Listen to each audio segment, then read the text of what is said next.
The one thing I will say that surprised me a lot about Islam is the amount of emotion involved. Like Islam is a very masculine frame with which to approach life. Traditional values are enforced. A man has to protect. A man has to provide. You know, if you have the blessing of means, then you should give back to the community. To me, it's a very masculine mindset to apply to life.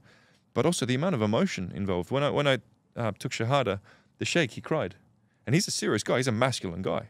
He's the sort of guy you want to be polite to, but he shed a tear. To see such a masculine man, you know, brought to that emotion is magical. I think it's very rare. And then often in the masjid, people are crying. I had no idea. I had one guy next to me once. He was quivering with emotion. That's how powerful it is. So to see, and everyone's talking about the heart. Everybody talks about the heart, about the softness of the heart. I've had about 4 or 5 very well-read Muslim men say, you have a very soft heart. You are open to Islam. You'll do well. I'm like, why are all these very strong masculine men talking about the heart? It's quite an interesting thing. So that's been a real learning for me too. I think the type of masculinity that I see in Muslim men who take their faith seriously is a very rounded masculinity. Yes, you take care of your family. Yes, it's your duty to be strong and to be able to defend and provide. But at the same time, you can shed a tear when talking about your relationship with God. You can feel emotion, and that's not frowned upon. And everyone's talking about the heart, as I mentioned. I think it's a very beautiful thing. You've got very masculine men who are also, in a healthy way, in touch with emotion through their relationship with God. What a fantastically rounded way to be a man in today's day and age, where we're being told all these different forms of being a man are the right way. I think the Islamic, approach to being a man is the most effective. I really believe that. So that's been a real learning and improvement in terms of value add to my life as well, man. Yeah, this is one hadith where the Prophet Muhammad sallallahu alaihi wasallam, he says that there's a piece of flesh within the body that if it's pure, then verily is the rest. And it's speaking about the heart. And then you're saying, like, it's so interesting. Why is everybody in Islam speaking about the heart? Soft the heart, soft. Why are these guys with big masculine beards talking about the heart? Yeah, masculine guys. Yeah. I feel a bit of beard envy, bro. I need to catch up with you. Bro, it's coming. It's coming. Man. I'm trying. I see it. It's coming. It's funny. My barber is a Muslim guy, and every time I ask him to trim my beard, he's like, I don't know if we should. Take that as a sign. It'll grow, inshallah. Sorry, I didn't mean to interrupt. Yeah, no, you're good. So what I want to say is that this is hadith, and the Prophet, peace be upon him, he's highlighting this. And then when you're looking at Islam, you have men, you have actual men, and they're speaking about that softness, and it's not a quality that men would inherently possess. It's something it's almost like enforced on us by Allah. Interesting. Because the Quran is very powerful. It's the words of Allah. Yeah. And I was speaking to the brothers in the car about this, but the Quran, when you hear recitation, doesn't matter whether you're a Muslim or whether you say you're non-Muslim. It literally grabs you and it starts shaking you, and it makes you let go, and emotions start coming up, and you don't even know why. Like, you're feeling these emotions. So it's subhanallah, like it's Allah that softens us as men, but it's that softening that makes us even more masculine. Interesting, man. Interesting. I like it. I like it a lot. I see a lot of value. The more I learn about, the Quran and all of the associated literature and a lot of conversations, the more I feel, hang on, those are the values I try to live by. Like, I've independently, to your point, becoming a Muslim before you're Muslim, I've built a code that I hold myself to in life, and as do my brothers, my inner circle. And then I see it represented in a book that's centuries old. It's like, well, hang on, there's power here. There's truth here. If every man I know is either who I fully respect, is either a practicing Muslim or carries themselves with a very similar code, if not the same code, to a practicing Muslim without identifying as Muslim, there's some power there. There's some truth there. I really see that more and more. Alhamdulillah. Obviously, there's lifestyle changes when you convert or revert to Islam. For me, cutting out the alcohol is a blessing. I'm fine. Cutting out the hedonism, that's fine. I'm 40 years old. I've had enough hedonism for one lifetime. If you get to 40 and you're still chasing hedonism, wallahi, you haven't lived enough, There's nothing there. The hedonism does not bring you fulfillment. I've learned that through human experience. What really hurt, I mean, what I felt some emotion about was selling my gold watches. Yeah, because I mean, for me, as someone who grew up rough, I didn't even see a Rolex till I was, late 20s. Times were tough growing up, always secondhand clothing. We've all had our struggles, but having being that man who was self-made, watches were always a symbol for me of success. And I love my Rolexes. I love my collection. I had to sell a bunch of pieces. I was umming and ahhing because some people are saying it is haram, it's not haram. But then a friend of mine who I respect, who actually was the one who taught me the ablutions, I won't mention him by name because he's a bit of a high-profile guy, but he knows who he is. Thank you, brother. He said one line to me. He said, look, man, you can argue whether it's haram or halal, but really, why would you be wearing gold? That's for women. I was like, oh. He's got me there. No, because he's got me there. It is an adornment. It is an adornment, bro. It's beautifying yourself. Exactly. So I was thinking, and he's like, well, why would you be wearing jewelry that is, looks better on women? And I was like, okay, you got me now. As an Aussie, if you're going to question my masculinity, it's definitely done. So I had to sell a bunch of watches. I did it pretty much straight away, because at the end of the day, if we are holding ourselves to account to be the best men we can be, then that means anything that detracts from that, why are we doing it? Yeah. And that was my reasoning there. Wow. And then at that point, I no longer was so regretful about having to sell my gold watches. Wow. That's beautifully said. Actually, it reminds me of a hadith of one of the companions of the Prophet Muhammad, peace be upon him. He said, take yourself to account before you're taken to account. Or hold yourself accountable before you're held accountable. I like that. That's beautiful. And that's one of the things I've really been talking about a lot. Imagine if every person on this planet felt accountable to a higher force. We wouldn't have crime. We'd have a very compassionate society.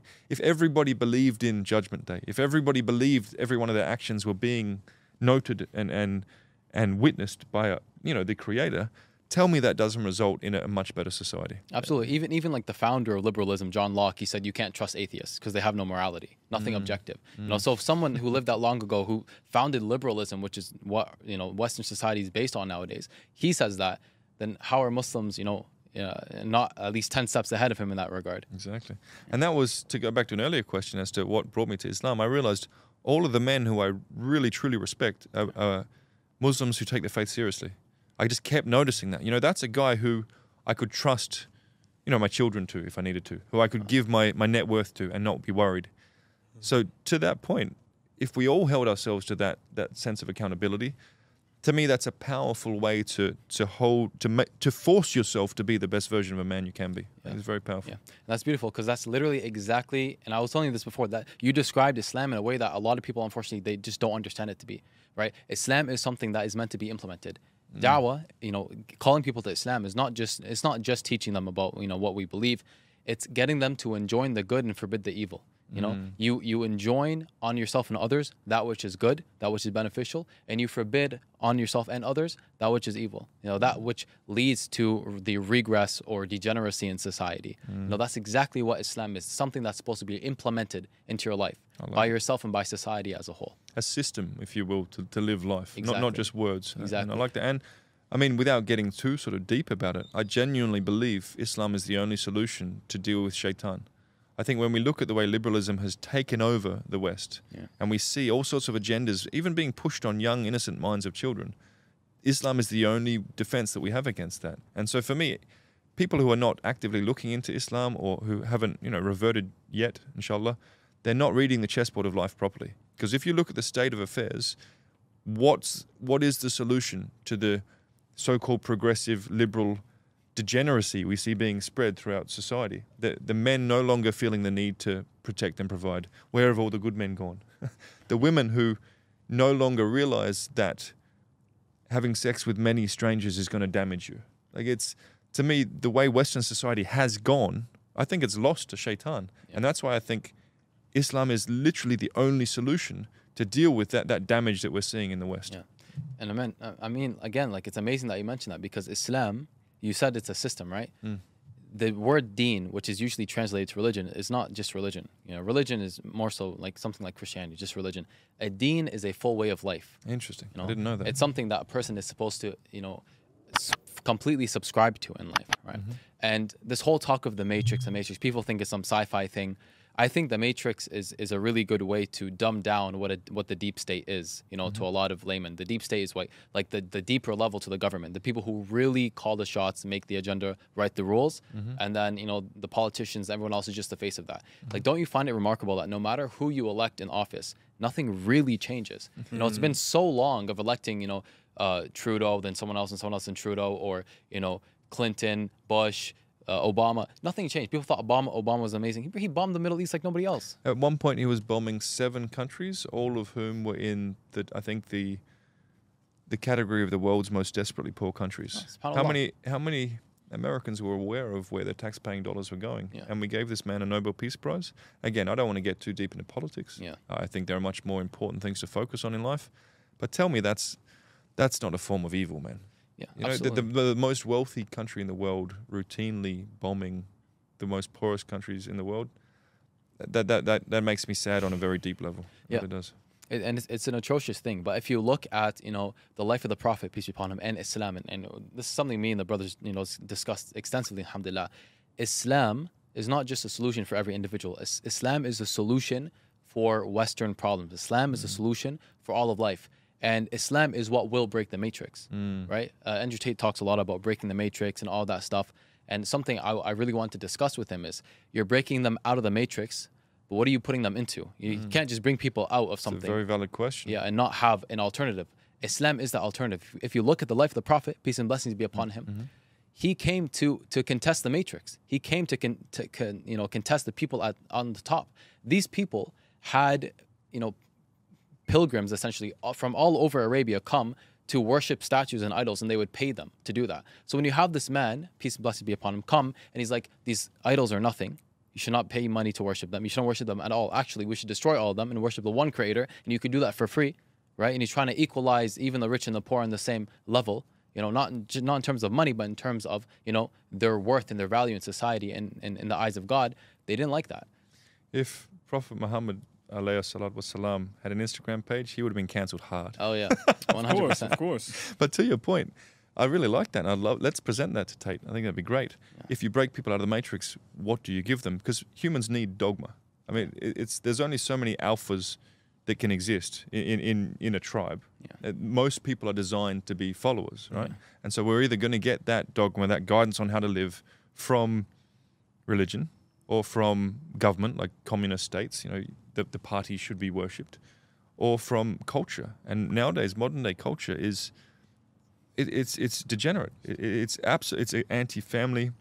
It's anti men being traditional, looking after those they care about. You know, it's anti women looking after themselves. Like, it's modern day culture is such a terrible place to find that dogma, that guidance for life. Guys, we got a very special announcement. As you can see, we are here in Masjid Al-Nabawi. For all the Muslim brothers out there that are trying to level up that drip game, we have our first drop coming out soon. We have 200 pieces that are going to be released within this drop.